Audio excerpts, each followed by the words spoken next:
Anthony, the return of the king or the changing of the guards. That's how some people will see this fight, with Daniel Dubois elevated to being a world champion, but he didn't win the belt in the ring yet. As you tweeted, for you to become a 3-time heavyweight champion, you have to stop someone else's dreams. What mindset are you in today? Today, pretty relaxed. This is just all like the build up. It's ahead of schedule, which is good. That's why I'm relaxed. Normally we do this stuff with like 10 weeks to go, but I'm ahead of schedule, so I'm pretty chilled out. This for me is just like a commercial day. When it comes to your training, it's not the first time you and Dubois have met in a ring, not a professional fight. What did you learn during your sparring sessions about him? Good fighter, game, a few other things, but a good fighter in his game. And I know you've been ringside for some of his professional fights. You've seen the boy that became the man that's now a champion. What did you learn when you watched him?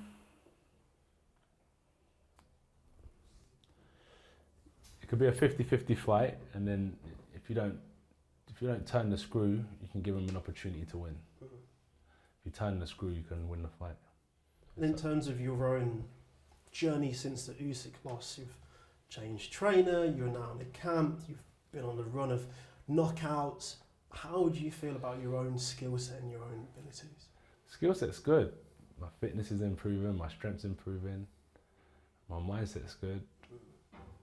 What will be in my mindset. So I'm pretty relaxed about the whole situation. I don't have the same pressures that I used to. Am I with the right trainer? I've got to go to America, or so on and so forth. I'm found a home, so I'm pretty relaxed. And you talk about pressure, so you feel you're in the perfect environment to show the best version of AJ? Yeah, always. I'm pretty I will always do my best. But I'm in a good place in terms of having my training camp set up now, having the right team around, which is the team around me that can help my life be easier so I can focus on my training. So yeah, I've got the good team around me pushing and keeping people away so I can just be tunnel vision. Dubois has been a champion less than 24 hours, but you were a champion for many years. What's the life of a champion like in terms of those pressures? Pretty chilled. It's pretty chilled. Because I feel like it's down to the individual whether they can handle the pressure or not. For me, I was pretty chilled with it. As I say, I'm always better off than where I started, so I never let the pressure get to me. Well, the pressure comes is having to perform. But in terms of carrying the belts, it's listen, you're either that guy or you're not. Don't let the belts make you. Because when they're not around your waist, you're not going to move like a champion. So for me, I've always felt move like a champion regardless if the belts are around you or not. But in terms of the pressure, just comes from how good do you want to be? Do you want to be a good fighter? Let's see how much pressure you can put on yourself. How much do you want to train? How much studying are you going to do? That's the pressure. When it comes to being 3-time heavyweight champion, that's what will happen if you do win. You could have done Saudi, you could have done New York, you could have done Las Vegas.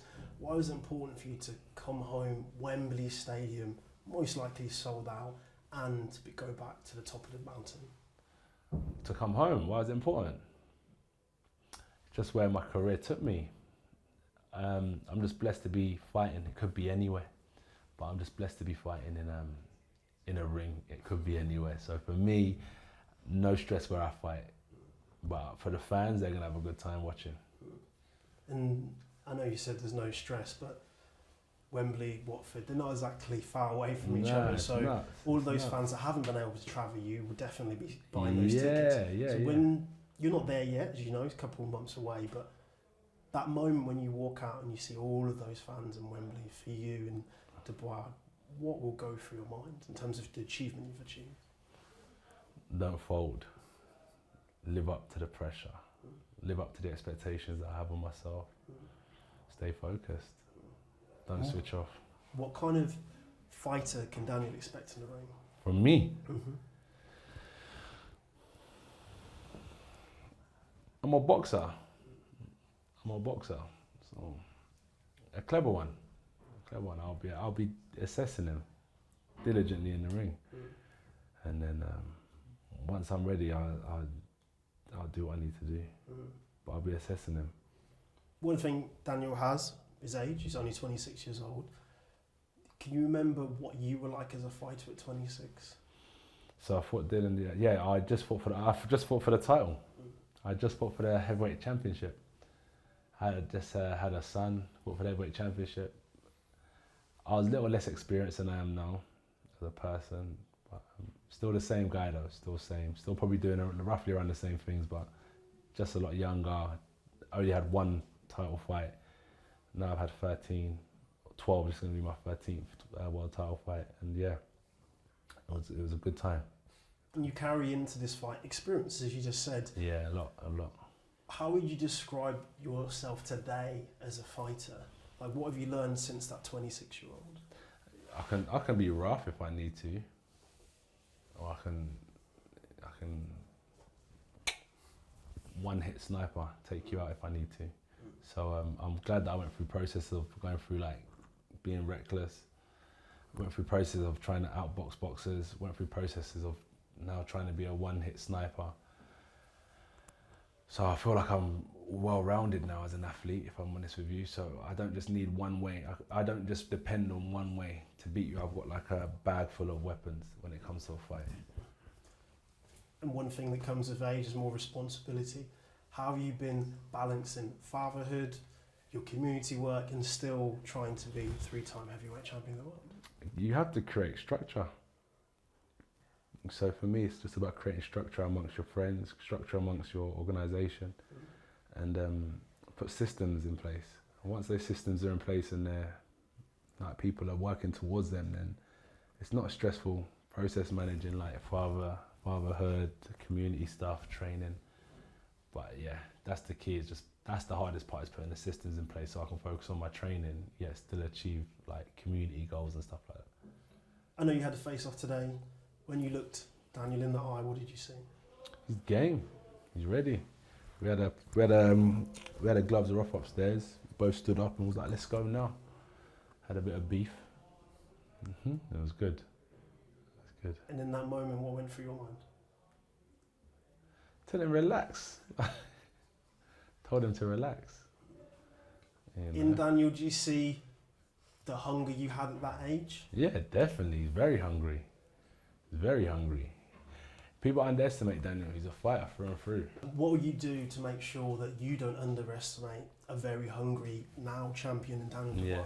So I make sure I don't overestimate myself and walk around with too much confidence. So for me personally, I just stay grounded, and I'll give him the respect he deserves as a fighter, you know. I won't like underestimate him. Let's say your hand's raised at Wembley, you become 3-time heavyweight champion in the world. Is undisputed Anthony Joshua still the dream? Wow, it's a great question. It's a great question, you know. I don't know actually. I just want to get through this training camp and this fight at the minute. So one step at a time. I'm not too sure about undisputed at the minute.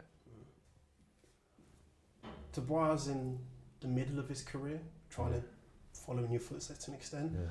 You're nearing the end, but not at the end. How do you want to be remembered outside of the ring for the work that you do in the community, especially London? Outside of the ring, that's probably more important than what you do in the ring. A lot of people remember a lot of fighters for like their character. So for me, outside of the ring,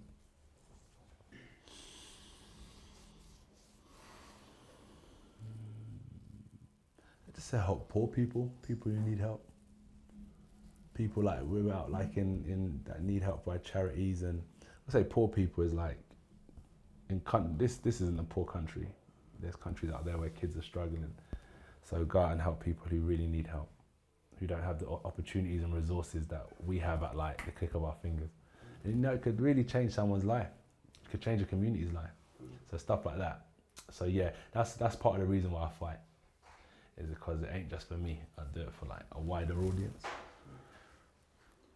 Last time we spoke, you said you had 4 years left before the end boxing.